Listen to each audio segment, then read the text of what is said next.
ইদানিং অনেক সকালবেলায় ঘুম থেকে ওঠা হয়, আর এই তো সকালে একদমই ফাঁকিবাজি নাস্তা তৈরি করলাম। আর সকালবেলা একটু চাও তৈরি করে নিয়েছি। সো হ্যালো এভরিওয়ান, আসসালামু আলাইকুম। কেমন আছেন সবাই? এই তো অনেক সকালবেলায় ঘুম থেকে উঠেছি। এখন বাইরে ঠিকমতো আলো ফোটেনি, এইদিকে আকাশে প্রচণ্ড কুয়াশা ছিল।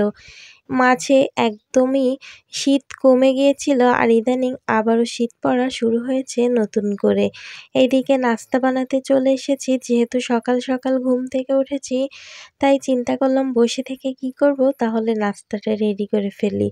তো আপনাদের ভাইয়া আজকে রুটি খাওয়ার কথা বলছিল, এজন্য চিন্তা করলাম একদম ঝটপট করে গোলা রুটি তৈরি করি। তো গোলা রুটি তৈরি করা আমার কাছে অনেক সোজা মনে হয়। সকালবেলা যত নাস্তা বানাতে ঝামেলা হয়, তার থেকে যদি গোলা রুটি বানানো হয় না, একদম ঝটপট করে 2 মিনিটেই রেডি হয়ে যায়। তো এই তো কথা বলতে বলতে অনেকগুলোই গোলা রুটি তৈরি করে নিলাম। এখন নাস্তাটা পুরা রেডি, আপনাদের ভাইয়াকে খেতে দেব। তারপর এই তো আমার জন্য একটু চা বানিয়ে নিচ্ছি, আর চাটা খেয়েই তারপর আমি নাস্তা করব। এই তো এইদিকে আবার মেয়েটা এখনও যেহেতু ঘুমাচ্ছে, তাই আমি সোজা চলে এসেছি রান্নাঘরে, ঝটপট করে সব কুটাকাটাগুলো সেরে নিই। আর ইদানিং এত বেশি বায়না করে, কোলে উঠলে একদমই নামতে চায় না। তারপরেই তো সব কুটাকাটা সেরে নিয়েছি, আর আজকে হচ্ছে শুটকি মাছ ভুনা করব। আর পাতাকপি দিয়ে মাছ দিয়ে রান্না করব। আর এই যে আমার পাকা বুড়ি ঘুম থেকে উঠেই কোলে উঠে গিয়েছে, আর সে কোলে উঠলে খুবই সুন্দর একটা হাসি দেয়। তারপরেই তো মাছগুলোকে ভালো করে টেলে পানি দিয়ে ভিজিয়ে রেখেছিলাম, ধুয়ে তারপরেই তো তেলের পর ভাজি করে নেব। আর এইভাবে মাছ ভাজি করে রান্না করলে না, খেতে ভীষণ মজা হয়। এরপর মশলাটা লবণ হলুদ দিয়ে অনেকটা ভালো করে কষিয়ে নেব। কষানোর জন্য আরেকটু পানি দিয়ে ঢাকা দিয়ে রাখবো। যখনই উপরে তেল ভেসে উঠবে, তখনই মাছগুলো দিয়ে দেব।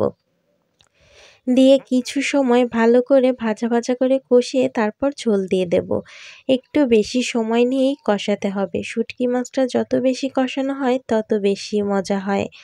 তো যাই হোক, এই তো ঝোলটাও দিয়ে দিলাম, আর এখন ঢাকা দিয়ে অনেকটা সময় ধরেই রান্না করব।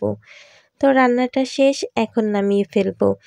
আর মেয়েটা যেহেতু ঘুম থেকে উঠে গেছে, সেহেতু ওকে এখন খাওয়ানোর একটা প্যারা রয়েছে। তো ভাবলাম তরকারিটা বসিয়ে দিয়ে তারপরেই খাওয়াতে যাব। কারণ একদমই খেতে চায় না, মুখের ভেতর খাবার নিয়ে বসে থাকে, আর অনেকটা সময় নেয়। এদিকে এই তো পাতাকপিগুলো ধুয়ে হাতের কাজগুলো রেডি করে নিচ্ছি, এরপর হচ্ছে ওকে খাওয়াতে যাব। তো প্রথমে ভাবলাম তরকারিটা বসিয়ে দিয়ে যাই। আর এখন পাটায় বাটতে গেলে অনেকটা সময় লাগবে, এজন্য ব্লেন্ডারে করে একদম বেটে নিলাম। তারপরেই তো মাছগুলো আলু দিয়ে ভালো করে কষাতেই খাওয়াতে গিয়েছিলাম, এসে দেখি তলাতে লেগে গেছে।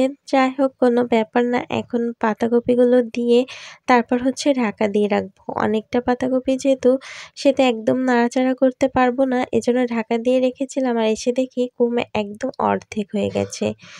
আর পাতাকপিটা না ভীষণ মিষ্টি ছিল। এখন সিজনাল সব তরকারি মিষ্টি, তবে ২-১টা তরকারি একদমই মিষ্টি না।